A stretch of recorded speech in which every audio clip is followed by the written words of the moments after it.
Dramatis detik-detik seekor rusa menjerit meminta pertolongan manusia.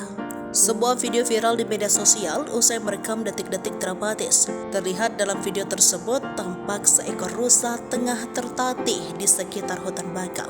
Tak lama rusa tersebut menjerit seakan meminta pertolongan kepada penumpang pompong atau perahu kayu bermesin yang sedang lewat.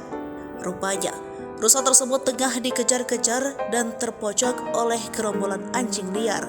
Merasa iba, para penumpang langsung mendekati rusa tersebut untuk menyelamatkannya dari gerombolan anjing liar. Diketahui kejadian tersebut berlokasi di daerah Sabak, Kabupaten Indragiri Hilir. Seolah ingin mengucapkan terima kasih, rusa tersebut mencoba mendekati perahu tersebut usai diselamatkan.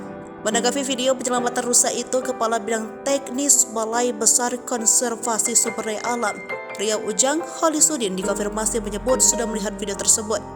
Ujang mengatakan, dirinya telah mengerahkan timnya untuk mengecek kondisi terkini rusa tersebut.